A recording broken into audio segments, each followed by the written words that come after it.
अस्सलामुअलैकुम स्टूडेंट्स। आज हम पढ़ रहे हैं पार्टनरशिप फॉर्मेशन। इससे पहले मैं इसका एक लेक्चर अपलोड कर चुका हूँ। अगर आपने वो वीडियो नहीं देखी है तो सबसे पहले उस वीडियो को देख लें ताकि आपको ये टॉपिक क्लियरली समझ में आ जाए। अच्छा, पार्टनरशिप फॉर्मेशन क्या होती है, इसमें मैंने आपको बताया था कि जब दो या दो से ज़ायद अफराद मिलकर कोई बिज़नेस स्टार्ट करते हैं तो उनके बिज़नेस की जो इनिशियल रिकॉर्डिंग्स होती हैं तो उसकी एंट्रीज़ हम जर्नल में पास करते हैं और बैलेंस शीट बनाते हैं। ये इस टॉपिक का मेन मकसद है।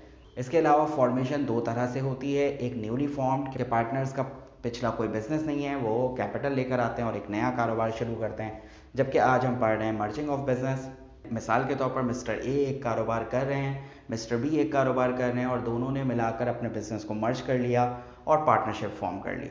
तो इस तरह के सिनेरियो में हम किस तरह से रिकॉर्डिंग करते हैं ये आज हम पढ़ेंगे। तो इसके लिए मैंने सेकेंड ईयर का 1998 का पेपर लिया है जिसका क्वेश्चन नंबर 3 है। इसमें कह रहे हैं करीम और रहीम दो सोल ट्रेडर्स हैं, यानी अलग अलग ये अपना खुद का कारोबार करते थे, लेकिन अब इन्होंने अपने बिजनेस को मर्ज करके पार्टनरशिप बना ली है। तो यहाँ पर आपके पास करीम की डिटेल्स गिवन है कि उनके बिजनेस में कैश कितना है, रिसीवेबल कितना है, एक्सेट्रा एक्सेट्रा। इसी तरह से रहीम का भी डाटा गिवन है। आगे एक पैराग्राफ लिखा हुआ है कि जनवरी 1 1997 में इन्होंने फैसला किया है कि ये बिजनेस को मर्ज करेंगे। तमाम एसेट्स और लायबिलिटीज़ जो हैं वो इन एग्रीड वैल्यूज़ पर टेक ओवर कर ली जाएंगी। अब देखिए, इनका डाटा तो गिवन है लेकिन साथ साथ कुछ डाटा के अंदर चेंजेस की जा रही हैं, यानी कुछ एग्रीड वैल्यूज़ ली जा रही हैं। जैसे मिसाल के तौर पर करीम के अकाउंट रिसीवेबल की वैल्यू है 30,000 लेकिन उसको एग्री किया जा रहा है 26,000 पे। ठीक है, तो जिन चीज़ों की भी नई वैल्यू या एग्रीड वैल्यू गिवन होती है अलग से, तो हम फिर डाटा से उसकी वैल्यू नहीं लिखते हैं, जो एग्रीड वैल्यू गिवन होती है वो लेते हैं। जैसे देखें, अकाउंट रिसीवेबल के 30,000 के आगे मैंने कट लगा दिया है, तो अकाउंट रिसीवेबल की वैल्यू अब हमें 30,000 नहीं लेनी है और ये मैंने करीम में अंडरलाइन किया है 26,000, यानी कि आपको 26,000 पिक करनी है। ठीक है, ये समझाने के लिए मैंने यहाँ पर किया है। बिल्कुल इसी तरह से मर्चेंडाइज, करीम की मर्चेंडाइज की वैल्यू है 40,000, डाटा में वो नहीं लेनी है बल्कि पैराग्राफ में लिखा हुआ है कि मर्चेंडाइज की वैल्यू 42,000 लेनी है। और इसी तरह से ऑफिस इक्विपमेंट की वैल्यू भी एग्रीड वैल्यू है कि ऊपर से 70,000 नहीं लेनी है बल्कि 25,000 लेनी है। हाँ, कैश के बारे में ऐसा कुछ भी नहीं है तो कैश की वैल्यू हम एज इट इज पिक कर लेंगे। बाकी एक और अहम बात मैं यहाँ पर आपको समझा दूँ कि यहाँ पर ऑफिस इक्विपमेंट की नई वैल्यू दे दी गई है और अकाउंट रिसीवेबल की भी नई वैल्यू दे दी गई है। तो जब किसी भी फिक्स एसेट्स की नई वैल्यू दे दी जाती है तो उस पर जो डेप्रिसिएशन होती है वो ख़त्म हो जाती है। ये देखें, अलाउंस और डेप्रिसिएशन से पहले मैंने कट लगा दिया है। ये अमाउंट से पहले कट नहीं लगाया मैंने कि अमाउंट नहीं लेनी है, बल्कि डेप्रिसिएशन से पहले कट लगा दिया है कि कहीं डेप्रिसिएशन लिखने की ज़रूरत नहीं है।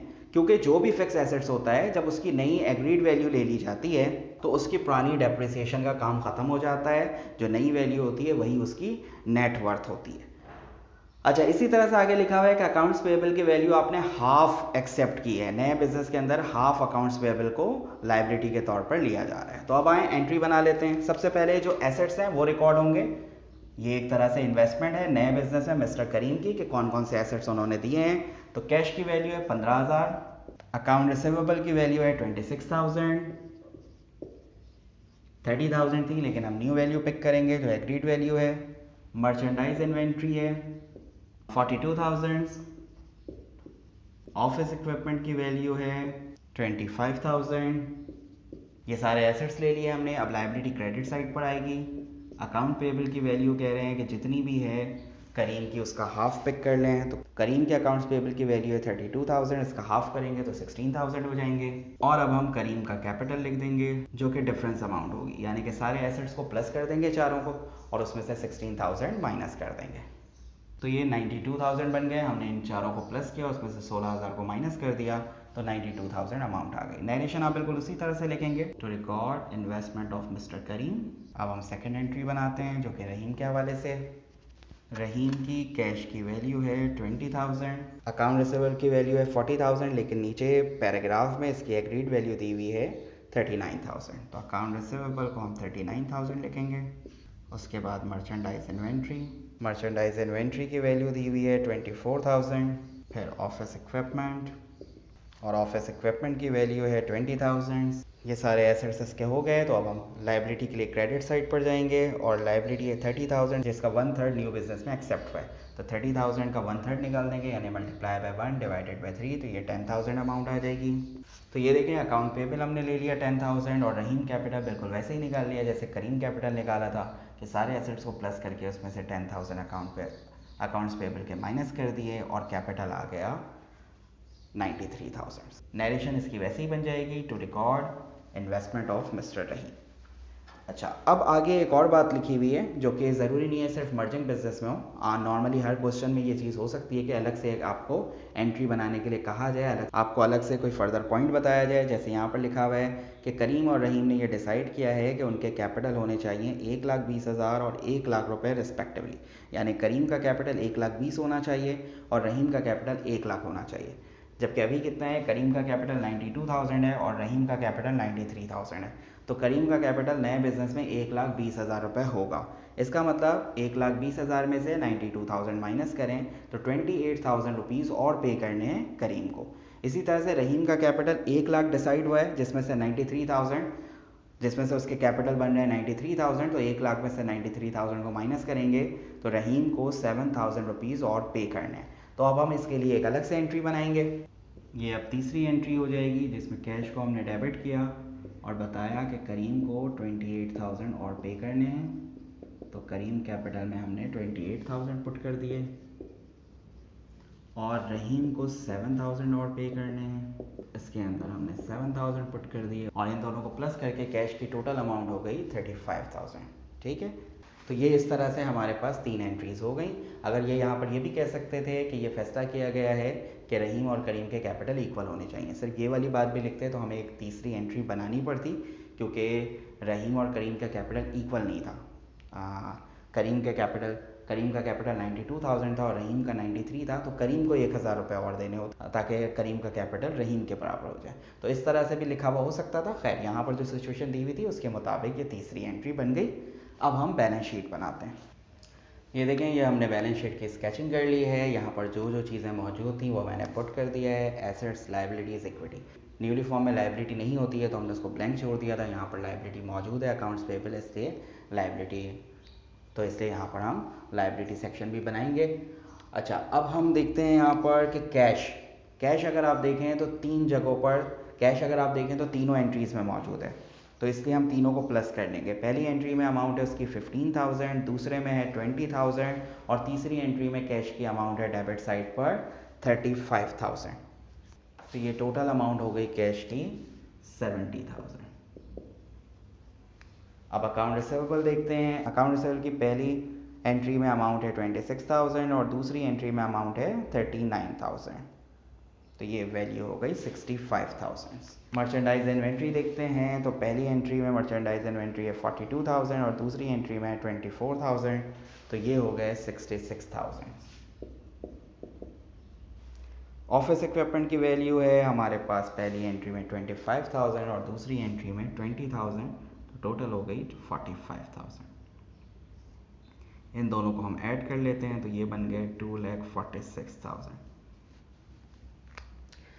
अच्छा, यहाँ पर मैंने फिक्स एसेट्स में एक ही चीज़ थी तो डायरेक्ट इसको करंट एसेट्स में ऐड करवा दिया। पहले हमने करंट एसेट का टोटल ले लिया, फिक्स एसेट में सिर्फ एक ही चीज़ थी तो इसको डायरेक्ट प्लस करवा दिया। ये अमाउंट आ गई 2,46,000। अब अगर हम अकाउंट्स पेबल को देखते हैं तो पहली एंट्री में अकाउंट्स पेबल थी 16,000 और दूसरी एंट्री में थी 10,000, तो टोटल 26,000 हो गई। अच्छा, करीम का कैपिटल देखें तो पहली एंट्री में था 92,000 और तीसरी एंट्री में था 28,000, तो दोनों प्लस करके 120 आ गए। इसी तरह से रहीम का कैपिटल भी ऐड हो गया, इन दोनों को प्लस करके 2,20,000 आ गए। अब हम 2,22,000 में 26,000 प्लस कर देते हैं तो ये अमाउंट आ गई 2,46,000। तो बैलेंस शीट टैली कर गई, तो हमारी बैलेंस शीट यहाँ पर कंप्लीट हो गई। ये अब हमने दूसरा क्वेश्चन ले लिया है, ये है 2014 रेगुलर सेकेंड ईयर कॉमर्स के पेपर से। अच्छा, इसके अंदर ये बता रहे हैं कि March 1, 2014 को मिस्टर अशर और मिस्टर नसर जो कि सोल ट्रेडर्स हैं, उन्होंने स्टाइल ऑफ अशर एंड नसर के नाम से अपने बिजनेस को मर्ज कर लिया। अब बिजनेस की रिकॉर्डिंग किस तरह से होगी ये यहाँ पर हम देखते हैं। पहला पॉइंट है, अशर ने अपने कैश का 1/5 कंट्रीब्यूट किया है। कैश की अमाउंट है 1,50,000, इसका 1/5 कंट्रीब्यूट किया है। तो हम इस 1,50,000 को 1/5 है तो 1 से मल्टीप्लाई और 5 से डिवाइड, तो 30,000 कैश इसने नए बिजनेस में इन्वेस्ट कर दिया। अच्छा, उसके बाद अकाउंट रिसीवेबल की रियलाइज्ड वैल्यू है 68,000। अकाउंट रिसीवेबल की वैसे वैल्यू 70,000 थी लेकिन रियलाइज्ड वैल्यू है 68,000, तो अभी मैंने आपको पिछले क्वेश्चन में समझाया था कि हमें रियलाइज्ड या एग्रीड वैल्यू पिक करनी होती है। ऑफिस सप्लाईज की वैल्यू है 30,000, बिल्डिंग की वैल्यू है 1,60,000 और फर्नीचर को कहा गया है कि बुक वैल्यू पे लेना है। तो जब हम बुक वैल्यू पे कोई चीज़ लेते हैं तो आगे नेट लिख देते हैं। बुक वैल्यू का मतलब ये होता है कि उसमें से डेप्रिसिएशन माइनस करने के बाद जो वैल्यू बच रही है वो हम लिखेंगे। फर्नीचर की वैल्यू अगर आप देखें अशर में तो इसकी वैल्यू थी 77,000 और डेप्रिसिएशन 3,000, तो 77 में से 3 माइनस कर देंगे तो नेट वैल्यू या बुक वैल्यू आ गई 74,000। अकाउंट्स पेबल की वैल्यू ली गई है। अच्छा, अकाउंट्स पेबल में ये कह रहे हैं कि अशर ने 1/4 लाइबिलिटी पे कर दी है प्राइवेट रिसोर्सेज से, तो 1/4 उसने पे कर दी है, बाकी जो 3/4 बची वो नए बिजनेस में ट्रांसफ़र हो गई है। अब आप दो तरीके से कर सकते हैं, या तो 60,000 का डायरेक्ट 3/4 निकाल लें या 60,000 का 1/4 निकालने के बाद उसको माइनस करवा दें। तो 60,000 का अगर 1/4 निकालते हैं तो ये 15,000 अमाउंट आ जाएगी और उसको माइनस करके 45,000 बचेंगे। अब बिल्कुल इसी तरह से हम अशर का कैपिटल निकाल लेंगे जैसे हमने पिछले क्वेश्चन में निकाला था कि सारे एसेट्स को प्लस कर लेंगे और उसमें से अकाउंट पेबल को माइनस कर देंगे। तो ये माइनस करने के बाद 3,17,000 अमाउंट आ गई। अब हम नसर के लिए सॉल्व करते हैं। नसर के बारे में लिखा हुआ है कि नसर ने तमाम अपने बिजनेस एसेट्स होल्ड कर दिए हैं सिवाय फर्नीचर के, और लायबिलिटी भी खुद पे कर दी है। उसके बाद फर्नीचर को बुक वैल्यू पर इन्वेस्ट कर दिया है बिजनेस के अंदर और बाकी का कैश दे दिया है ताकि अशर के बराबर उसका कैपिटल हो जाए। यानी अशर का कैपिटल 3,17,000 है तो नसर का कैपिटल भी 3,17,000 ही होगा। नसर की अगर फर्नीचर की वैल्यू देखें तो 35,000 है, जिसमें से डेप्रिसिएशन माइनस कर देंगे तो 30,000 बचेंगे। तो इसने 30,000 इन्वेस्ट कर दिया है बिजनेस में एज अ फर्नीचर और बाकी सारा कैश दिया है। ये देखिए हमने नसर कैपिटल लिख दिया है 3,17,000 क्योंकि अशर और नसर के कैपिटल इक्वल हैं, और फर्नीचर की वैल्यू पुट कर दी है 30,000। अब इसको हम माइनस करते हैं, जो भी बच रहा है वो हमारा कैश है। तो ये कैश की वैल्यू आ गई 2,87,000। तो इस तरह से तो ये नसर की रिकॉर्डिंग भी कंप्लीट हो गई। इस क्वेश्चन में बैलेंस शीट नहीं है, और अगर बैलेंस शीट होती भी तो बिल्कुल वैसे ही बनती जैसे मैंने आपको पिछले क्वेश्चन में समझाया था। तो आज ये हमारा पार्टनरशिप फॉर्मेशन का टॉपिक कंप्लीट हो गया है। इसमें मैंने आपको न्यूली फॉर्म भी बता दिया है, मर्जिंग ऑफ बिजनेस भी बता दिया है, बैलेंस शीट भी समझा दी है, इसके अलावा रियलाइज्ड वैल्यूज़ वगैरह का कॉन्सेप्ट भी आपको समझा दिया है। अगर आपने फर्दर कुछ पूछना हो तो आप कमेंट सेक्शन में मुझसे पूछ सकते हैं। आपसे गुजारिश है कि मेरी वीडियो को लाइक कर दें और इसे दूसरों के साथ शेयर भी करें ताकि बहुत सारे स्टूडेंट्स इन फ्री क्लासेस का फ़ायदा उठा सकें। बहुत शुक्रिया। अल्लाह हाफ़िज़।